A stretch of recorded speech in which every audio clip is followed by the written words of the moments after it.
amin. Jangan pernah merasa diri terlalu najis. Tetapi juga jangan pernah merasa diri terlalu benar. Yesus kebenaranmu. Dia yang benar.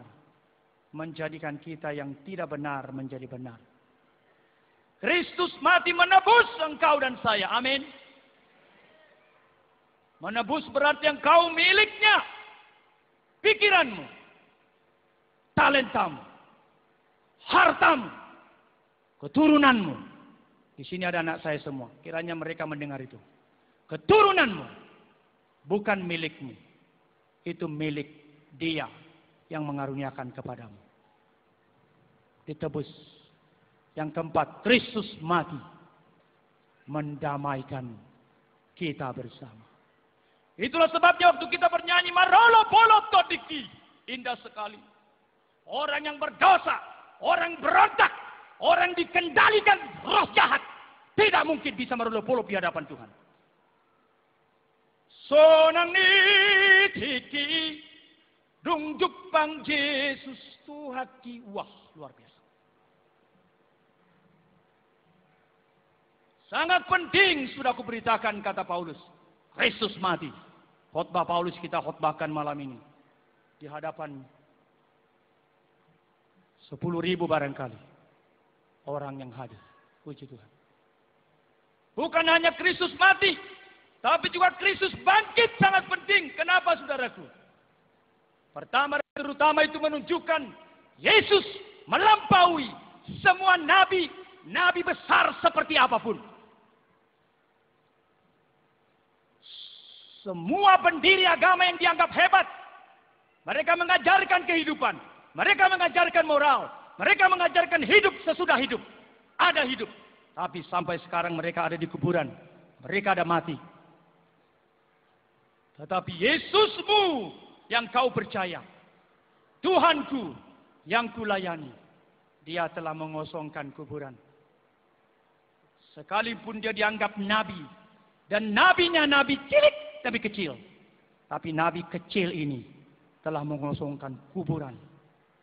He goes beyond, transcends all human being. Dia melampaui semua manusia. Semua nabi. Semua pendiri agama. Karena itu. Sembah. Sujudlah dia. Yohanes. Yang ditulis kira-kira 2-3 dekade. Sesudah Matius, Markus, Lukas. Mencoba memberikan sikap seharusnya kepada Yesus. Maka pasca kebangkitan, muncullah Thomas peragu. Dan setelah kemudian Yesus menampakkan diri, dikatakan dia bersujud. Dia berkata, Tuhanku dan Allahku. Kiranya semua orang Batak, non-Batak, semua umat Tuhan. Terima kasih sekali lagi untuk kedatangan saudara-saudara. Semua kita boleh menjadi orang percaya kepada Tuhan. Dan menjunjung tinggi Yesus. Selama kita hidup di dunia yang singkat ini.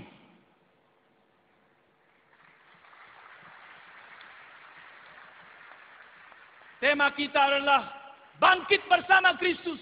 Saya bersyukur di hadapan banyak hamba Tuhan. Saya bisa mengkhotbahkan 3 hal penting untuk saudara bawa pulang. Saya kira mereka berdoa untuk saudara. Apa artinya bangkit bersama Kristus? Pertama.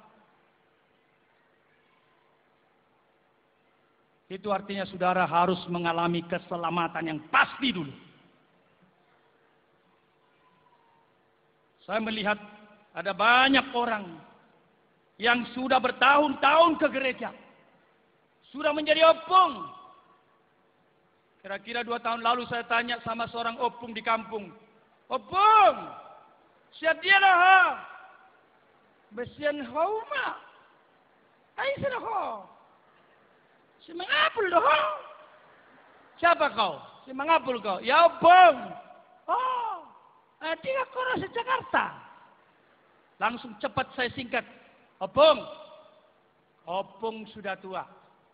Kalau mati nanti kemana? Baitanopon.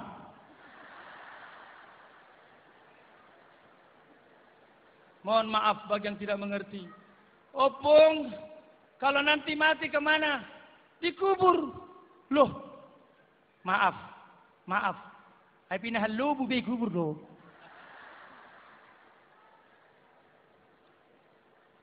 Yang tidak mengerti pinahan lobo, apa itu pinahan lobo? Coba dibisikkan kalau di sebelahnya. Bukan Batak. Nggak enak diterjemahkan soalnya. Lagunya sih bagus. Tu dia ho dung mate ho alusima. Ini lagu bukan main-main.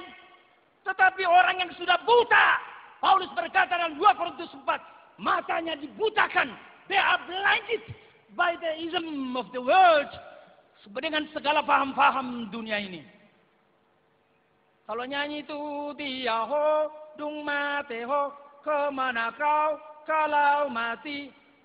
Jawablah dan jawablah. Orang yang serius kerohaniannya akan tanya, iya ya? Cepat atau lambat saya pasti mati. Pak Budi itu ya? Pemilik Simpruk Teras. Pak Budi bercerita, Pak Sagala. Itu ada kawan saya, baru seminggu lalu ya. Main golf, udah mati. Seminggu lalu main golf, mati. Memang, kita tidak tahu hidup. Itu sebabnya kalau kita hati nuraninya benar, ya kemana ya saya ya kalau sudah mati ya. Kalau Tuhan kasih 1000 tahun lagi, bagus. Kalau Tuhan kasih 10 tahun, 1 tahun, bagus. Tapi kemana sesudah ini?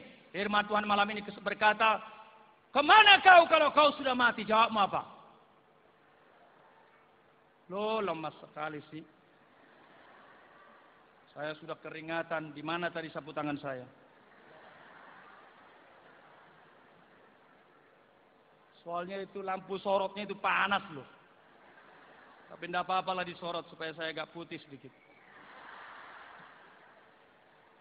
Orang Manado berkata, so pasti Jo. Biarlah kita pulang nanti berkata, terima kasih Tuhan. Karena anugerahmu, saya bangkit bersama Kristus. Artinya, saya selamat. Saya juga mengalami kebangkitan yang pasti. Amin.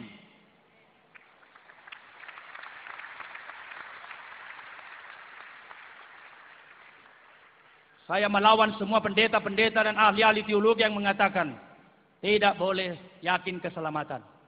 Saya punya pura surgui. Emangnya surga punyamu? Sombong banget kau. Sombong kali lah kau. Emangnya kau sudah baik kau? Emangnya amalmu sudah baik kau? Memang persekutuan doa secongono mas sudah. Inilah dia orang persekutuan doa. Kalau sudah ikut persekutuan doa, itu termiring dong. Bereng mak. Masuk surga ini mana? Nah ini sering kali. Padahal saya berkata, kalau orang berkata kalau saya mati pasti ke surga. Itu bukan kesombongan, itu rahmat. Saya mengatakan amin. Terima kasih Tuhan. Saya orang berdosa. Tetapi Engkau telah mengganti saya. Membenarkan saya. Menebus saya. Mendamaikan saya. Bangkit bersama Kristus. Artinya keselamatan. Saya gabung.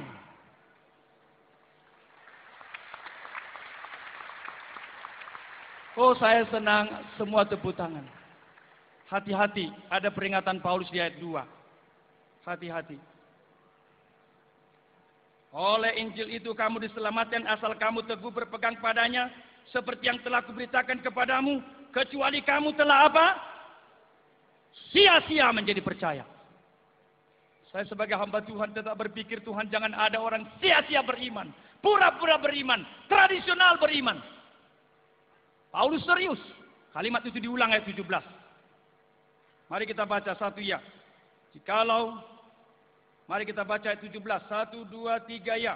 Dan jika Kristus tidak dibangkitkan, maka sia-sialah kepercayaan kamu dan kamu hidup dalam dosamu. Sia-sia kepercayaan.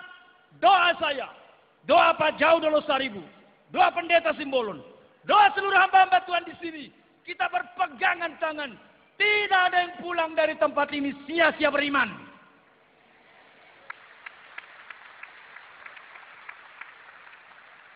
Yang kedua, Kristus bangkit penting.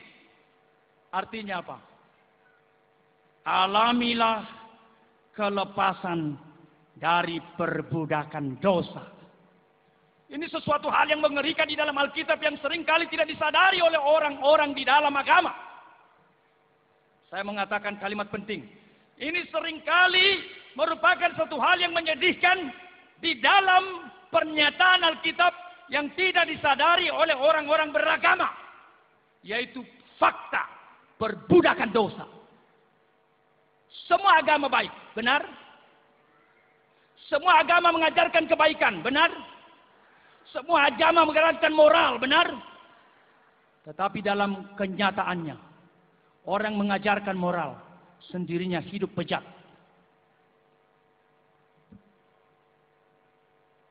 Apa yang terjadi? Itu yang kita baca tadi di dalam Roma, responsoria itu. Coba kita lihat lagi responsoria. Bagian P yang 2. Mari kita baca. 1, 2, 3, ya. Sebab jika kita telah menjadi satu dengan apa yang sama dengan kematiannya, kita juga akan menjadi satu dengan apa yang dengan kebangkitannya. Karena kita tahu bahwa manusia lama kita telah turut disalibkan supaya tubuh dosa kita apa? Hilang kuasanya. Agar jangan kita menghambakan diri lagi kepada dosa. Alkitab dengan tandas mengatakan, saudara bukan saja berdosa, tapi diperbudak oleh dosa. Engkau menjadi majelis, engkau menjadi pendeta, engkau menjadi SPH, engkau menjadi MDiv, engkau menjadi MTH, engkau menjadi doktor. Jikalau engkau tidak mengalami kelepasan dari Kristus, hidupmu sia-sia. Dan saya kira memang harus ada KKR untuk banyak pendeta sekarang ini.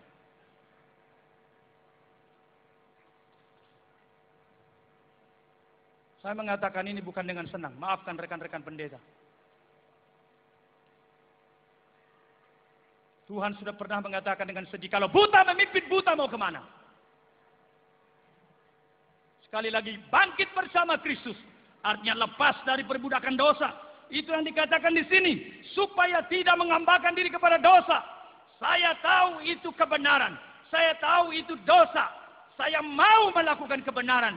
Di dalam kuasa kebangkitan Yesus. Harus bisa. Majalah Playboy tidak harus ditolak dengan peraturan UUD atau peraturan DPR. Tidak harus. Jikalau kebangkitan Kristus ada dalam dirimu, maka otomatis semua yang najis akan ditolak oleh pikiranmu.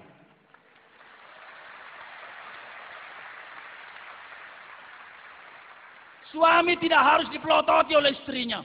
Pakai kamera. Kemana suamiku ini? Kemana suamiku ini? Tidak harus. Ada istilah orang Batak. Apa istilah orang Batak? Kuda, bagaimana? Kuda 100 bisa dijaga, begitu ya? Hoda 100 boleh jagaun. Anggo sada jol madang boleh jagaun tuan nami, katanya. Kuda 100 dijaga bisa, satu orang nggak bisa.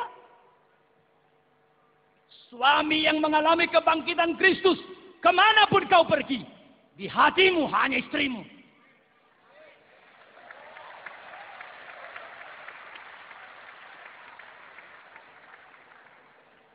Saya katakan ini di hadapan Tuhan Yesus.